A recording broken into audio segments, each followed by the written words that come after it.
Hey, this is Stephanie. And I'm Nina. And you're listening to Live by the Spirit podcast.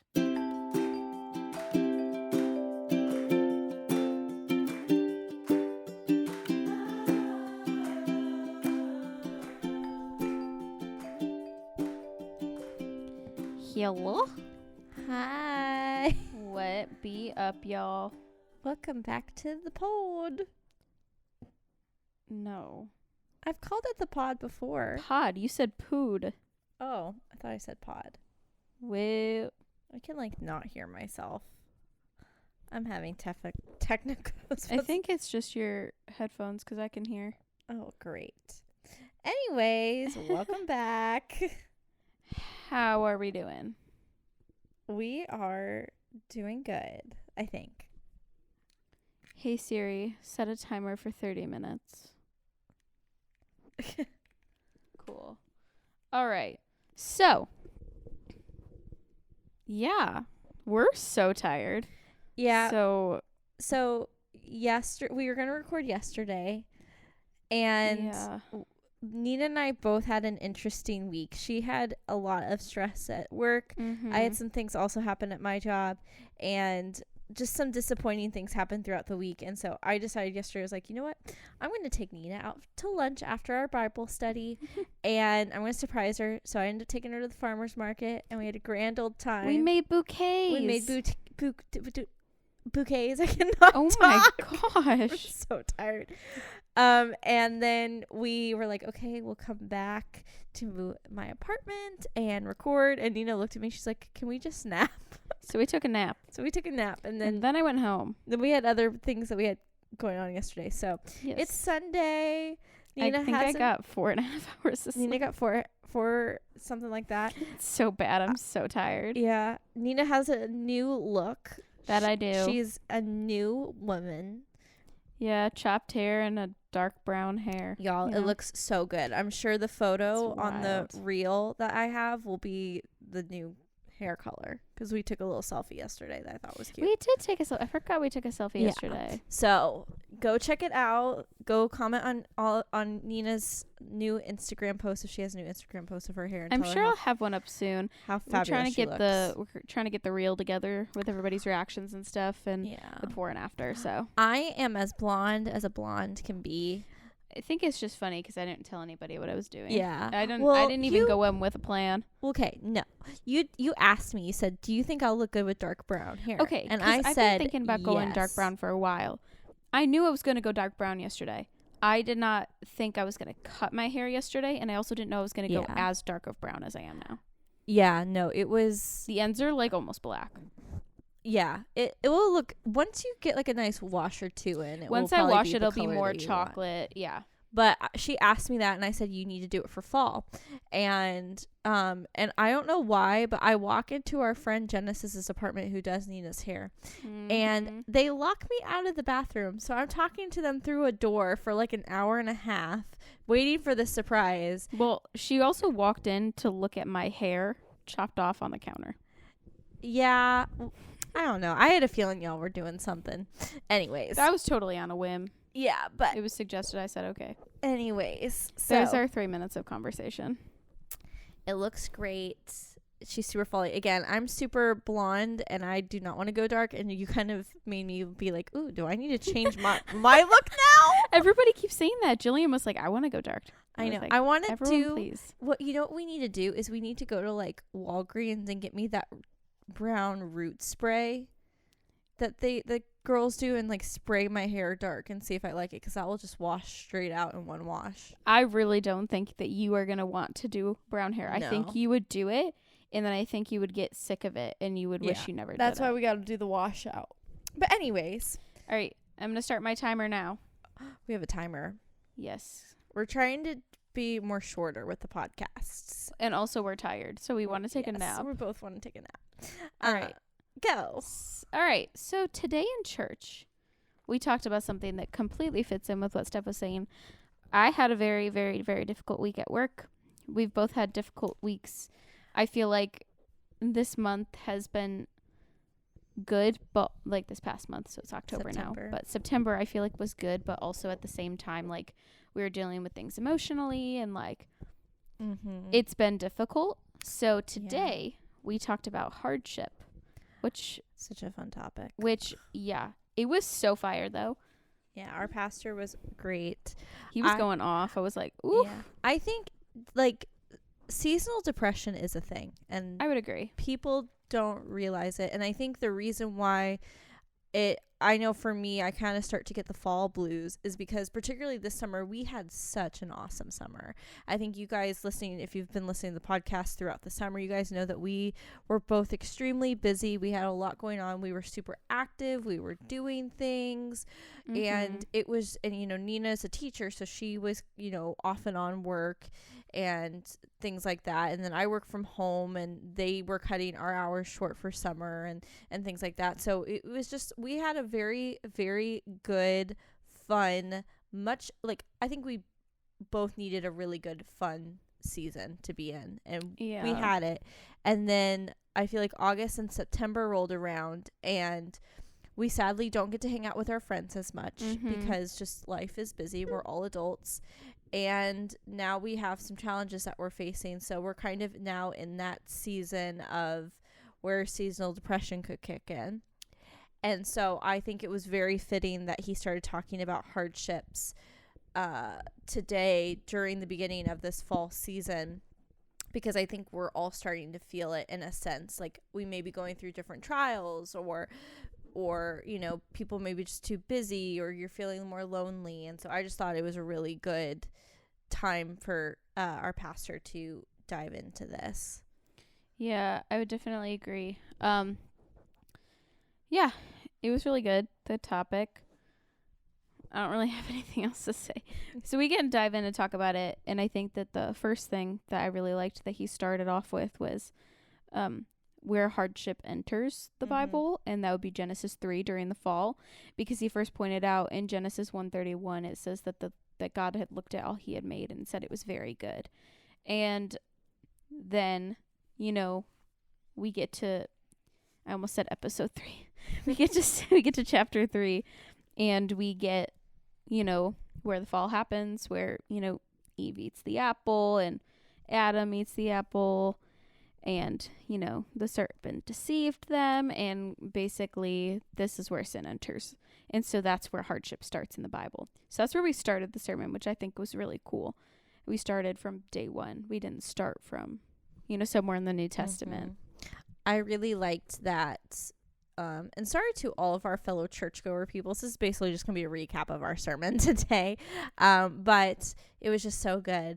I really liked what he talked about, how hardships are also spiritual. I think sometimes we see a hardship, like I can say an example for me was this time last year I got let go from a job. So that's obviously physical here on earth. And so I was going through a really hard season of being unemployed, trying to find a new job and all this stuff. And so again, we see with our physical eyes that I got let go of a job. You don't see that to be spiritual. But there is a battle going on. There's a spiritual battle going on.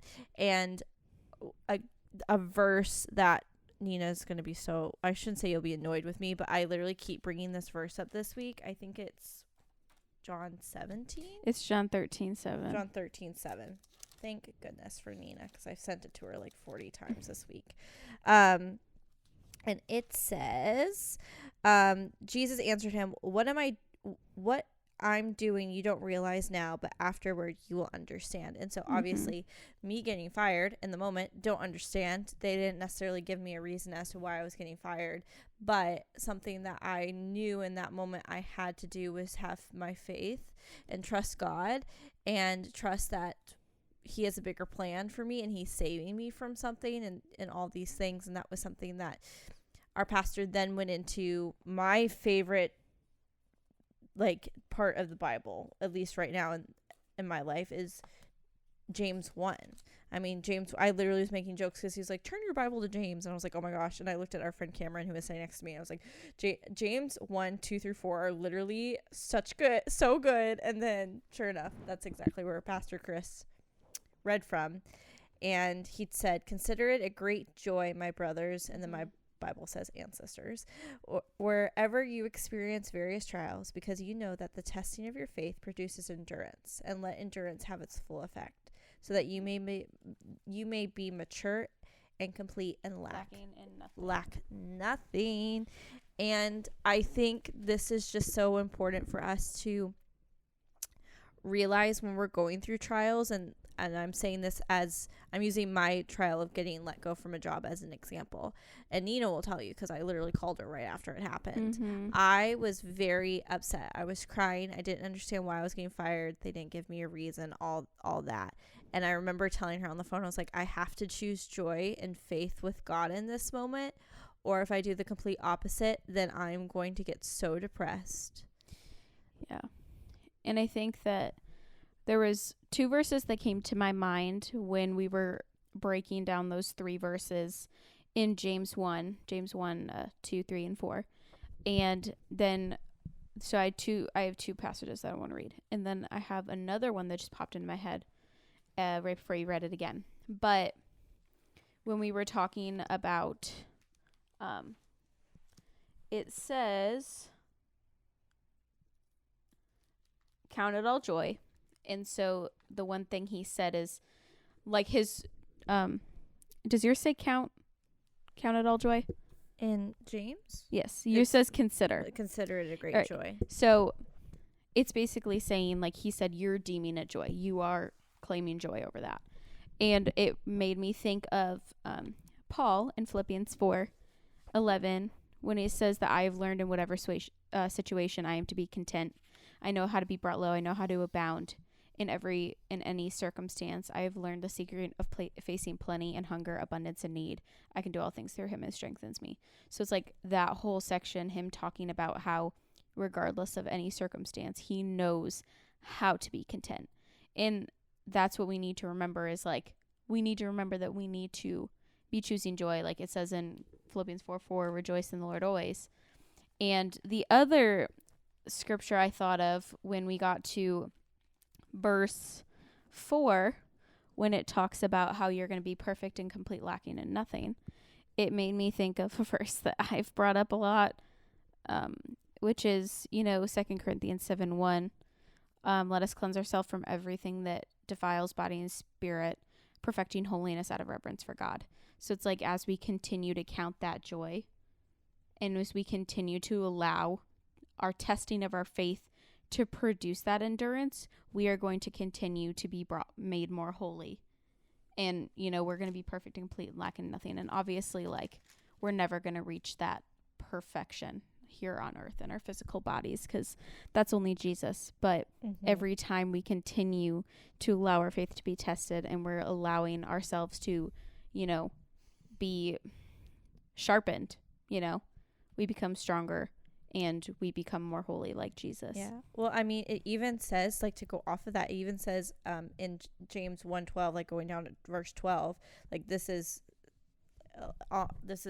a testimony verse for me, but it's blessed is the one who endures trials, because he when he has stood the test, he will receive the crown of life that God has promised to those who love him. I mean, literally. It says it right there, plain as day. Yeah. And the other verse I just thought of was Romans 5:3-5. We rejoice in our sufferings, knowing that suffering produces endurance, and endurance produces character, and character produces hope. And hope does not put us to shame, because God's love has been poured out into our hearts through the Holy Spirit who has been given to us. So it's like another point that Pastor Chris made today is, he's like, it says we know that the testing of our faith produces endurance. So it's like, we know, it says in the scripture, we know that our faith is going to be tested. And every single time that our faith is tested, we become stronger as people. And it says, that endurance produces endurance produces character produces hope. So it's like, we know that every time our faith is tested, we continue to have endurance and more character and more hope in who Jesus is. Yeah. And I think and obviously it's easier said than done to have joy in a trial. Like, I'll be the first to tell you, like, I've gone through some things in my life that I don't think if Nina came up to me and was like, So it says in James 1:2 that consider it a great joy. I probably would be like, please leave me alone right now. I'm gonna punch you in the face. I'm gonna punch you in the face. I wouldn't actually do that. No, yeah. But it can be so hard to do it. But again, Nina just said it sharpens us, and that's something that our pastor is really, really encouraging on. It's building your endurance, and he used the example of like the guys at the gym saying, a year ago you might have, I'll use me as an example because I'm currently trying to lift weights. Attempting. But for me, when I go to the gym right now, I can normally I can probably squat, I don't know, 45 pounds. But let's just say in a year, if I do that regularly, I may be able to double that. Yeah. And it's so true that, and I think sometimes people are like, well, why am I just, it's like I've done this too. It's like, why do bad things keep happening to me?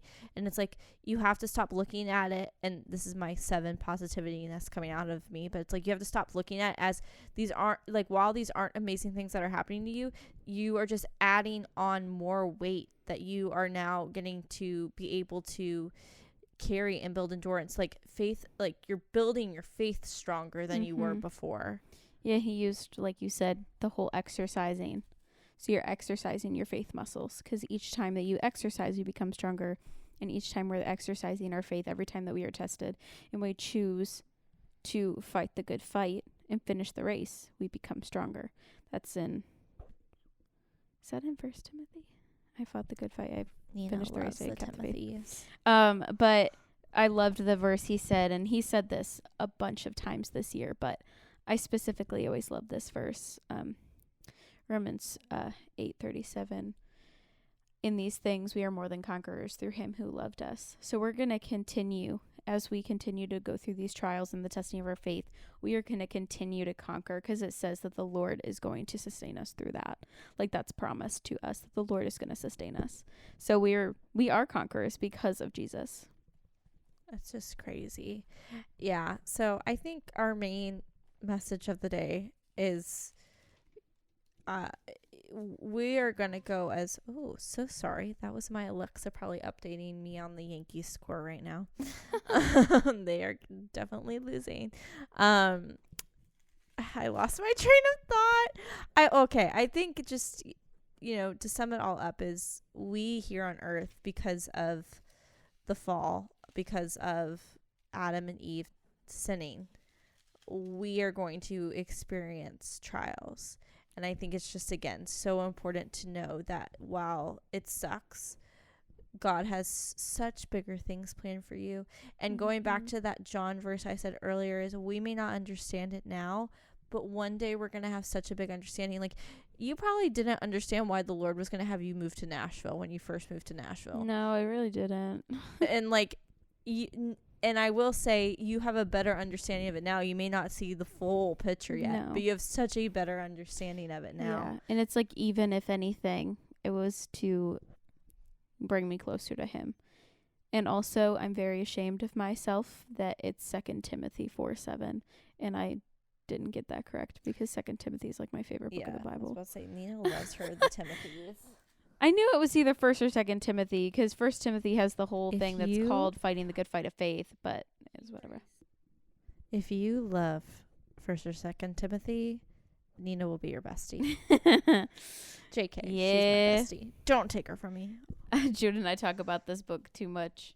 We've exhausted it. It's so good. I've read through both of them, but I really need to just do a deeper dive. My thing really the last year has just been James. James is so amazing. And it's a shorter book too. 2 Timothy 2 is insane. I literally, Jude was like, at one point it's just going to be all highlighted in my Bible, and I think I have it all highlighted except for 6 verses. Maybe even less than that. It's so good. It's also in the back of my phone right now. Ooh, 2 Timothy 2:3-4. But yeah. Anyways, back to hardship. back to our regularly scheduled program. Yes, but I know I know sometimes even the waiting seasons can feel like trials. I know for me, oh, you just gasped. Sorry, continue. I'll pinch my thought. pinch your thought. I know the waiting seasons can feel like trials too, and it was crazy because we went up for prayer earlier, and I was like, well, I don't necessarily have anything bad happening to me right now, but I am It's always good for prayer. yeah, but I was like, but I've been struggling, like feeling upset about waiting and all this stuff. And it's crazy, the first person that came up and prayed over me was one of our elders, and literally the first thing out of his mouth was, bring this girl a godly man, bring this girl a godly man. And I was like, oop, he knows. But yeah, so I think it's also important, and I had just so much encouragement today during our prayer time about just keep pushing, keep being faithful. And I think again, for me, I can get Patience and I aren't the closest friends, and I want to take matters into my own hands, but this is a really big test and trial for me right now of trusting the Lord and being faithful in that, and seeing wherever that leads. And then, who knows what's going to happen and what ministry doors might open for me. And, even I know Nina's going through the same season. And anyways, what was your pinched thought? Okay, so because we were just talking about 2 Timothy, I'm literally looking at it, and 2 Timothy 2:12 says if we endure, we will also reign with him. So good. Yep. We got to continue to endure so we can, like you said, we're going to receive the crown of life, and then we're going to throw it right at his feet. Mm-hmm. That's crazy. Man, that's going to be so sick. I know.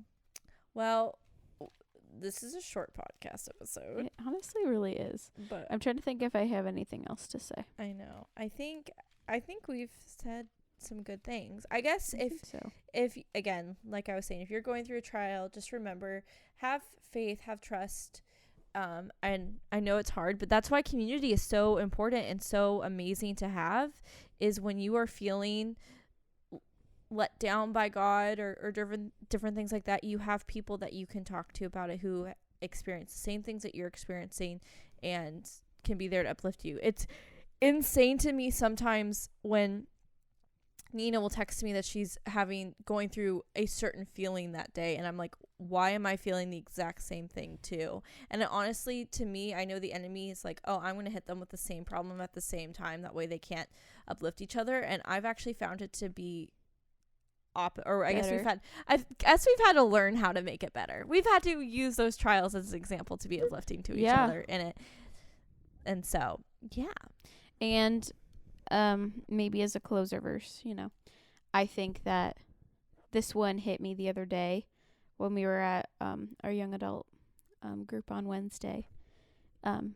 Ephesians 5:20 says that we should give thanks always and for everything to God the Father in the name of Lord Jesus Christ. Yeah. So it's like it says give thanks always and for everything.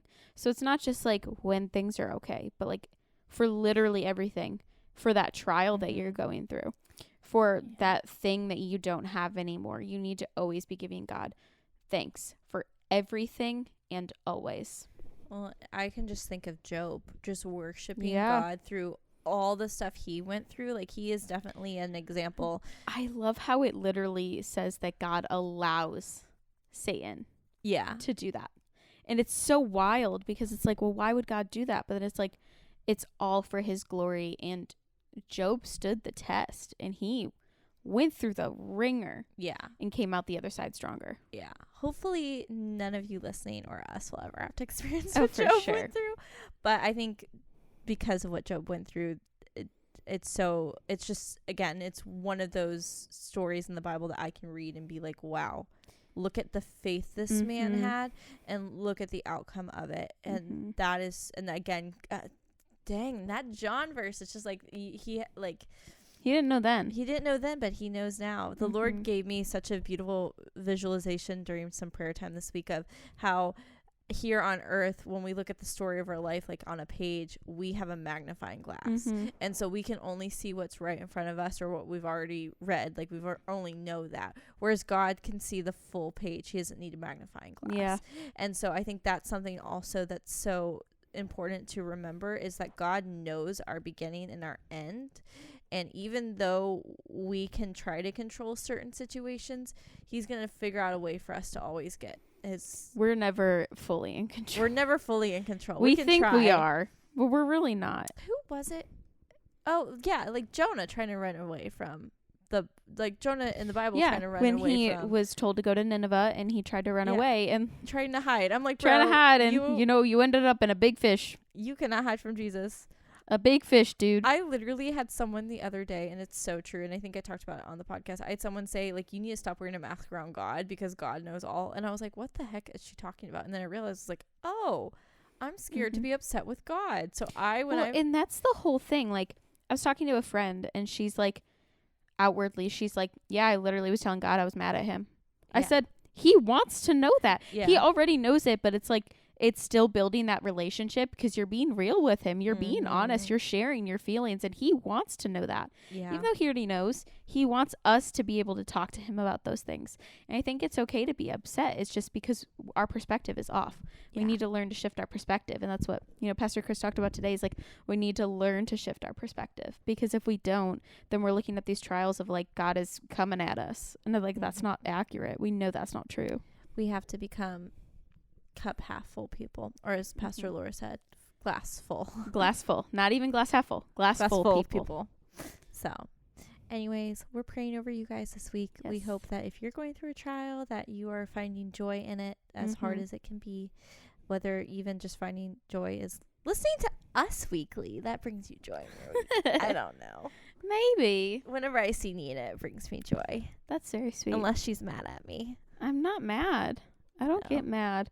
I would tell you if I'm mad. I would walk up to you and say I'm mad. And then punch me in the face. I don't think I would resort to violence unless you attacked me. Nina one time did attack me. Okay, I tackled her onto a couch. We were like play joke like wrestling, and I like actually tackled her onto a couch. It's kind of funny. It was during the beach trip, and then I don't know if I ran into the door or if you pushed me into the door. I didn't mean to push you into the door.